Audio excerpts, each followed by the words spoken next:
So, about the AI jobs apocalypse. For years, the leaders of big AI companies have been scaring the crap out of us, saying their AI is or soon will be so capable that there'll be nothing left for us to do, or at least no way for us to make money, because AI and robots will do all of our jobs better and cheaper than we can. I've had trouble knowing what to believe here. Do these leaders really believe this stuff? Or have the grand proclamations about AGI just been good marketing? Or can both be true? Very recently, though, it seems like some group chat message went out in Silicon Valley because I'm hearing a lot less of the "we're gonna kill all the jobs" talk. This is probably because it's always been a really weird tactic to terrify your potential customers. And I would add that those customers may soon be investors in these big AI companies because they're all planning gigantic IPOs. Plus, those companies need a lot of data centers to get built, and there's outrage building about them. And you can't really blame local communities for not wanting to approve these hulking, humming, job-obliterating data centers in their backyard. So, I don't know. I don't know if AI is going to take all the jobs. Historically, new technologies create more jobs than they kill, and in ways that we can't predict. So I think that's probably pretty likely the case here too, even though the counter-argument is that AI is a fundamentally new technology that could be so good at everything that there really would be nothing left that we could get paid to do anymore. That doesn't mean that we shouldn't take that outcome seriously, because if we did enter a world of no paid jobs, it could really suck. Or maybe it's the best thing that could ever happen to humanity. Calum Chace coined a term for the moment when it's obvious that machines have taken all the jobs. He calls it the Economic Singularity. That's the title of the book he published 10 years ago, so he's been writing about this since well before the ChatGPT moment. Calum is also the co-founder of Conscium, and he's my guest today on Future Around and Find Out. Here on the show, we help builders grapple with emerging tech, we celebrate breakthroughs and call BS on the hype, and explore how things might go sideways and how we can steer the future in the right direction. This is a real explore how things might go sideways kind of conversation, and while I'm not ready to believe that AI will definitely take all the jobs, I do agree with Calum that we ought to have some plans to dust off just in case that happens. Okay, enjoy my chat with Calum Chace, and for more on the show and to get the newsletter, go to futurearound.com. It's painfully obvious, really, that machines are getting perilously close to being able to take human jobs. They can't do it yet, and there's a reason why we're at full employment, and probably will be for a while, which is that they have this jagged edge. They are really, really good at many things. You know, they're smarter than a university professor at many specialist subjects, most specialist subjects, if you like, and much, much quicker. But they make stupid mistakes of common sense. They don't really have a coordinated plan for what they want to happen in the future. They don't really have volition yet. They lack common sense and they lack a will. But those two gaps will be closed. And when they are, we'll get to the economic singularity. So I've been talking about this for a very long time, because I think in a world of full automation, humans could do very nicely indeed. I don't think it is necessarily a disaster, but it could be a disaster. If we lurch into the economic singularity with no plan, no preparation, things could go very badly wrong. And we really shouldn't do that. It would be humanity's biggest ever unforced error. Why are you so confident that we're heading for this singularity? Because machines are getting much better, much more capable, very quickly. This has been going on for quite a long time, and there's really no reason to think it's going to stop. If you think that humans are the peak of potential, of possible intelligence, or that there is some silicon ceiling which separates our capability, our ability to do things from where machines could ever get to, you really have to justify why you think that. I can't see any reason for either of those two propositions. And so unless we stop making machines more and more capable, or unless there is this strange silicon ceiling, which we have no reason to believe in, then they will inevitably get to the point where they are better able to do everything that we can do for money. And they will do it cheaper, better, and faster than we will. So I think it's inevitable unless we stop, or unless there's a silicon ceiling. And I see no possibility of us stopping. Might actually be the rational thing for us to do, but we're not going to do it. I've heard you say this may come as soon as the 2030s. I don't know if is that your current expectation? I don't have an exact or even an approximate expectation, to be honest. The people who are really best placed to know are the people running big AI, and that's Demis Hassabis at Google DeepMind, Dario Amodei at Anthropic, and Sam Altman at OpenAI. And all three of them have said that they expect something like AGI, they keep using, they're a bit fast and loose with the terminology, but what they really mean is human level AI. They expect it at the end of this decade. Now, my hunch is that that's a bit too soon. We're in 2026 now, so they're saying in 3 years' time. I think that's probably a bit soon. I think the jagged edge, I think the gap in common sense between us and agents will take a while to close, but I could be wrong. My guess would be maybe 2035, but I have very low confidence in that number. The most important thing, I think, though, is that it's not at the end of this century. It's well before that. And it's in a time frame that means we should be planning for it now. It's not something we should say, oh, well, we'll deal with that in the next economic cycle.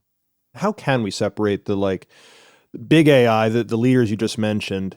It's kind of in their interest to trumpet this incredible revolution that their technology is going to unleash, and I find it hard to separate what's hype from what's reality. I think your point is this outcome is likely enough that we should be preparing. Is that kind of it? That is exactly my view. And I find it odd that people argue that those big AI leaders are hyping their technology by saying that there's this incredibly dangerous thing that they are bringing about. It's often been said they make these unrealistic comments about the potential of advanced AI in order to hide the fact that they are committing malfeasances with privacy and bias and transparency and things like that. It's a really weird way to go about marketing your product by saying, please forgive us for all these little misdeeds we're doing now because we're making this product which is going to take all your jobs and then it's going to kill you. That's a really weird form of marketing. So no, I don't think they're hyping it. I think they are telling it more or less as they see it. And you've got to give them credit because nobody else is. Where are the political leaders? Where are the economists who are saying we are heading for full automation? We're heading for the economic singularity and we need to plan for it. There's nobody else out there doing it. Mm-hmm. This question may be beside the point because I think you'll say again, we need to prepare no matter what, but are you rooting for this moment, this economic singularity? Maybe this gets to why this could be amazing for us. Yeah. Well, I suppose I'm in two minds. I do think there's a pretty good chance it could be great. And I also think there's a pretty good chance we will mess it up. And there's a phrase I recently heard, which sums up my views quite well, which is Apocaloptimist. So I'm somebody who thinks we might be heading for something apocalyptic, but I'm optimistic that we can make a good fist of it. So I'm excited, yes, because it's fascinating and it's going to be really interesting to see how it unfolds. And I do think it could work out well, but I also do think there could be terrible outcomes if we make too many mistakes along the way. Yeah. Well, let's dig into that. So you and others have said this could be the best or the worst thing to happen to humanity. I mean, I imagine the worst case scenario is mass unemployment. We're fighting for resources. There's even greater economic disparity. I can't believe I can say that, but I think it could be, even 10 or 100x worse than it is today. But you're saying it doesn't have to be that. So paint a picture for us of what it looks like if this goes well, and what do we need to get right to get there? Yeah. So first of all, I should separate the economic singularity from the technological singularity. And the comment about it's the best or the worst thing ever to happen to humanity is actually about the technological singularity. And that's the arrival of superintelligence. And that is the arrival of machines which can do absolutely everything, not just for things for money, but absolutely everything better than we can. There are machines on this planet which are millions of times cleverer than Einstein. And at that point, we either probably become somewhat godlike, or we probably go out of existence. We've created our successor species and it doesn't go very well for us. I coined the term the economic singularity as a riff on the idea of the technological singularity. And I think it happens before, and it's when there are machines that can do every job we can do for money, cheaper, better, and faster than us. I think there'll probably be a gap between those two, although some friends of mine say they'll probably happen around about the same time. So what does a good version of the economic singularity look like? Surprisingly, most people don't get that much meaning out of their jobs. They do jobs to put food on the table. And this is hidden, this fact, by the fact that most of us who discuss this subject are people who really do enjoy our jobs. We're really excited by our jobs. But if you are a delivery person for Amazon, if you're a junior clerk in an insurance company doing the same thing you've done for the last 5 years over and over and over again, you don't get much meaning out of that. The job puts food on the table. And Gallup does a survey all around, in many countries around the world, every couple of years or so. about involvement in work, and only about 15% of people really enjoy their jobs, really get meaning out of their jobs. 85% do it to put food on the table. So a world of full automation where machines are doing all the jobs could be a world in which humans do the important things in life, which are having fun, learning and playing and exploring and traveling and socializing and helping each other. So that's the world which we should have. Now, in that world, obviously, we're all going to need a lot of resources. We're going to need the sort of resources that middle-class Americans enjoy, which would be a big improvement on the standard of living of most people around the world. And if we can devise a system, an economic system, whereby that economy is delivering that wealth to everybody around the world, then that's the world we could have, where everybody has a really nice standard of living, everybody lives in a really nice house, has really nice clothes, has great food, and we all do things which are enriching and rewarding. And as I say, we play and we explore and we travel and we socialize and we have fun. That's the happy version. Mm-hmm. The unhappy version is we go from a world of near full employment to a world where GPT-23 is released, and suddenly there is no jagged edge. Suddenly there's no gap in the common sense between the machines and the human.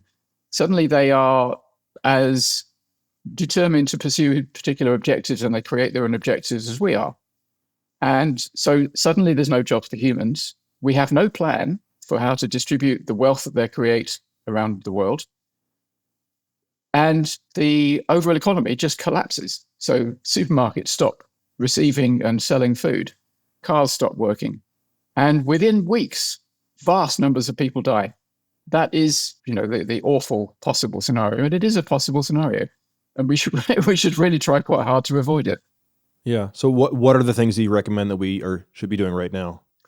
Well, what I'm trying to do is get enough economists together to design an economic system which could operate in a world where the great bulk of the economy is operated by a few companies, because they make large language models and they make the frameworks that those models work with.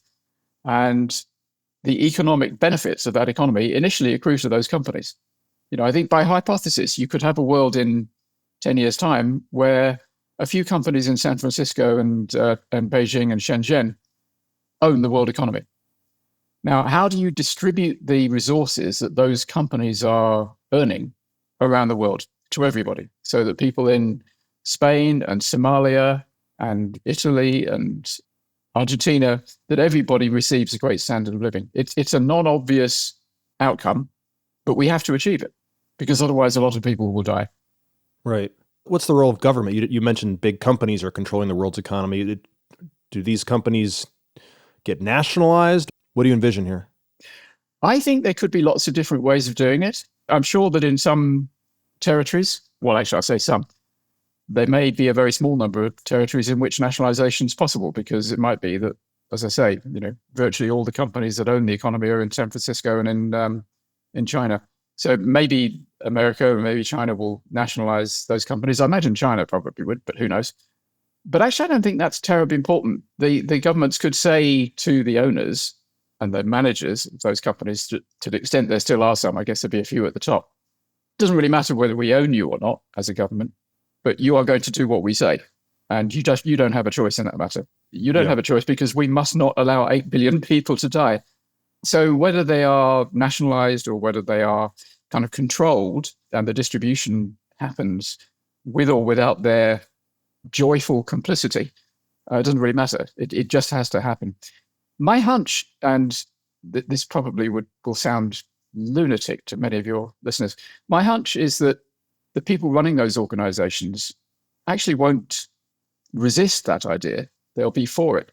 At the moment, however dim view you may take of Sam Altman because of all the criticism he's getting at the moment, he is one of the few people who's talking honestly about the future. And my sense is that he and Amadei and Hassabis, my sense is that they're people of goodwill, and they don't want billions of people to die. So I think they would be willing collaborators in the distribution process that has to happen. If they weren't willing participants, then they'd be forced to do it by governments. This is all very anxiety inducing. I mean, what I'm hearing is, there's a massive change coming, not today, but like soon, like certainly in our lifetimes, you're saying, and that there's not much that we regular people, non-oligarchs, non-prime ministers and presidents can do. Am I kind of getting that right? Well, I think we should be anxious because there are, realistic, terrible scenarios. But I think there is something we can all do, and we aren't doing it, which is we should pay attention and be interested and make our interest vocal.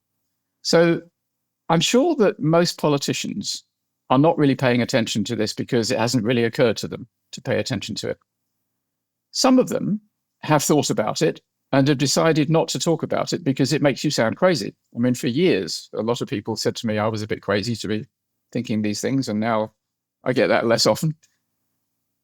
If the majority of voters made it clear that they really want a solution, a good solution, to the imminent arrival of the economic singularity to be worked out, to have a plan in advance, then politicians would sit up, would pay attention, and they would do it. They would convene the economists, they do whatever they need to do to make that plan come about. So we all have a really important role we can play, which is to ask our politicians to sit up, pay attention, and to do the necessary work. I'd also say something else about being optimistic. I used to, until quite recently, be pretty worried that we were racing towards the economic singularity and we showed no sign of paying enough attention to it. I used to think that self-driving cars would be the canary in the coal mine, the thing that woke everybody up. And it turned out not to be true at all. Self-driving cars are now on the streets in a dozen or so American cities, driving around much more safely than human drivers.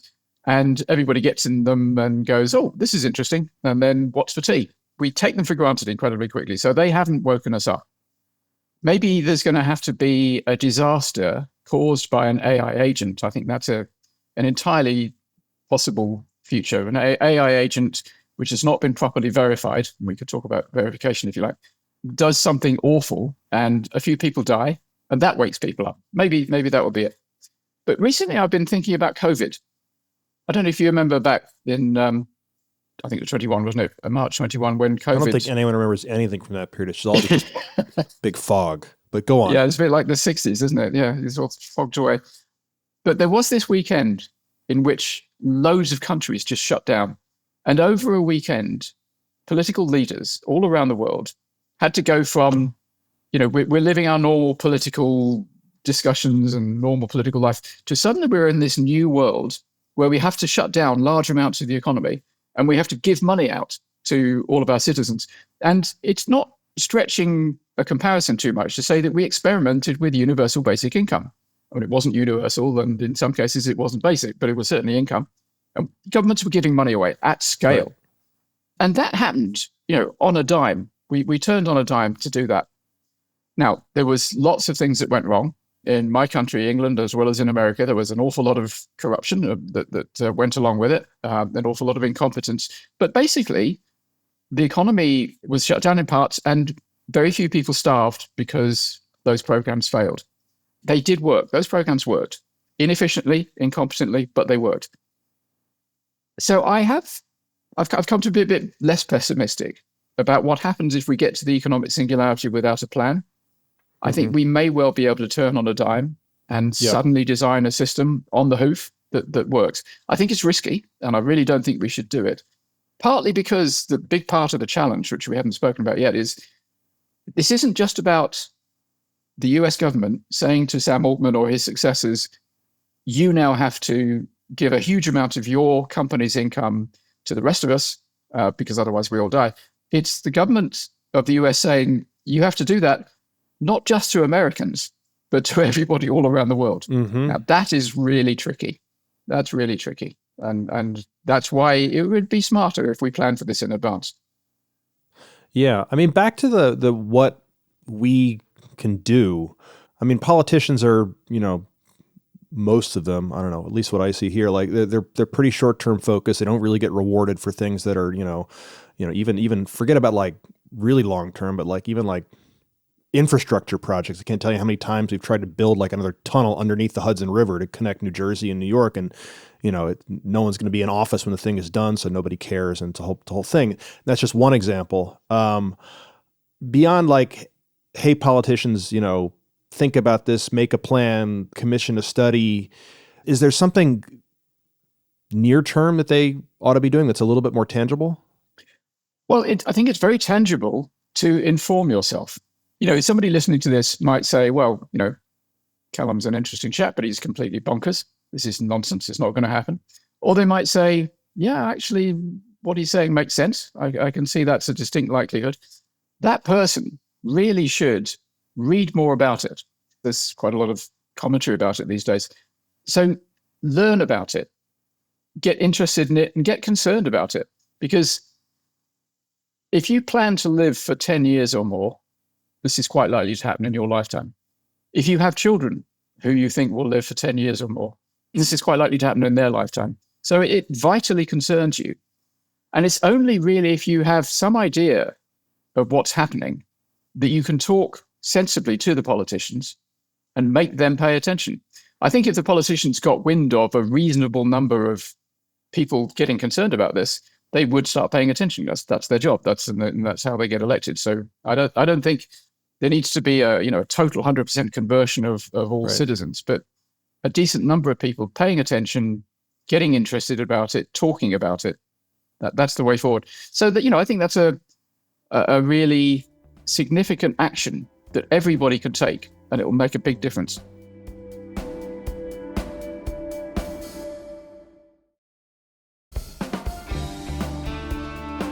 Before we get to this singularity, if we get to this singularity, and I'm curious to talk about why you chose the word singularity, which is a very severe tipping point, there's going to be a ton of churn. There already is a ton of churn. The economy, doesn't feel very stable right now for a lot of people.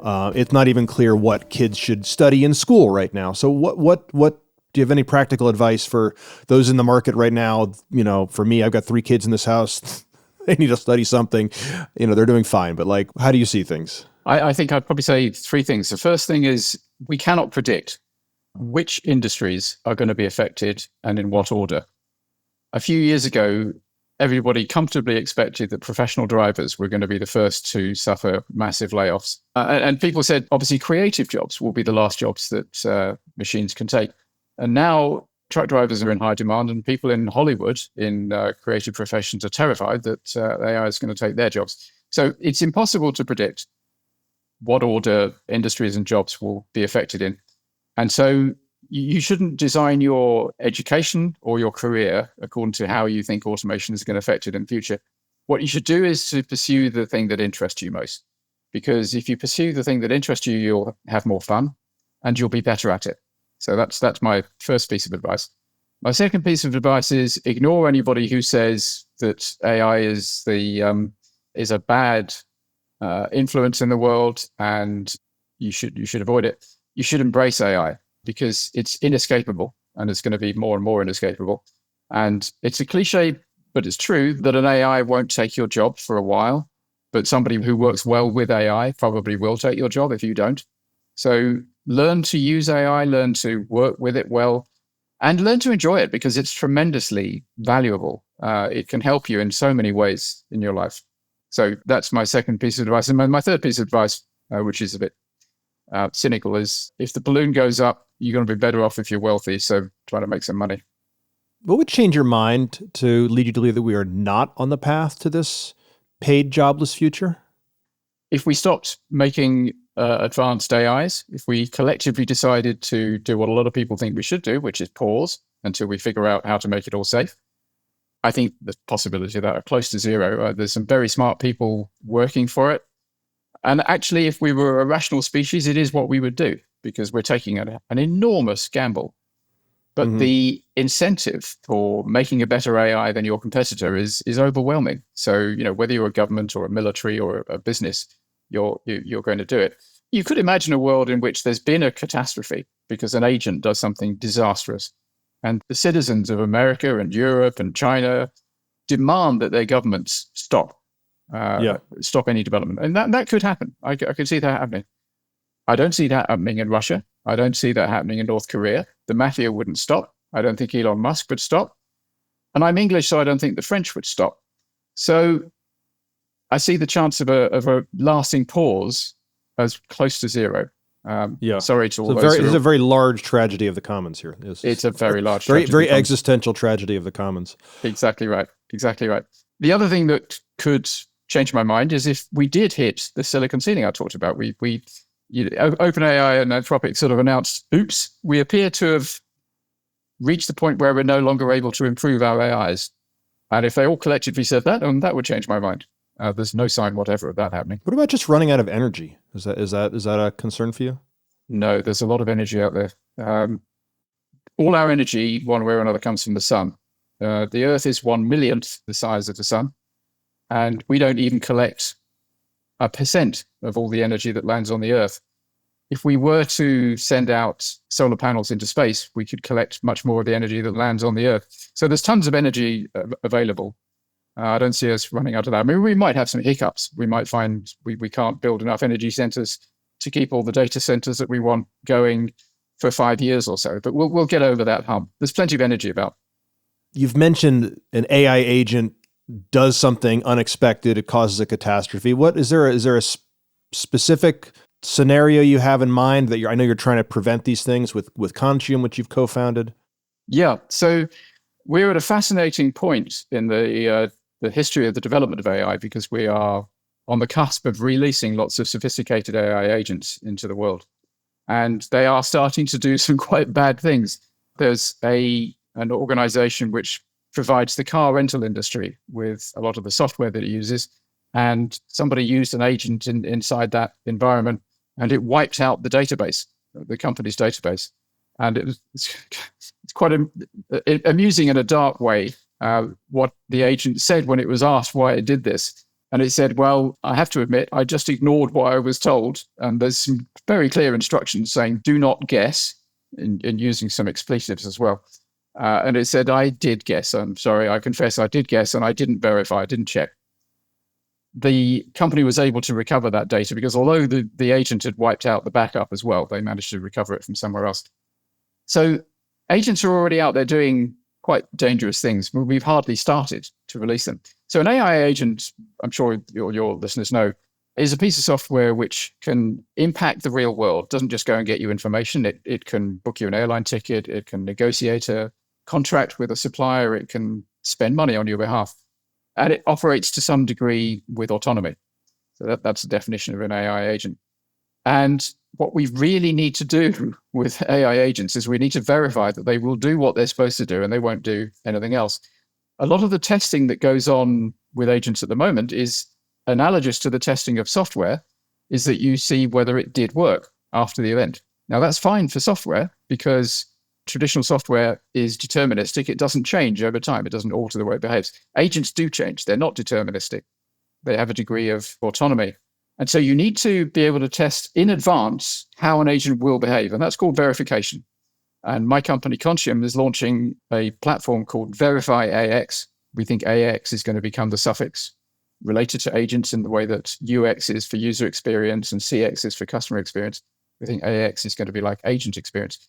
So Verify AX is a platform which, if you have an agent, if you've developed it yourself or you've bought it off the shelf from Google or somebody, you send your agent to us and we will put it in a simulation.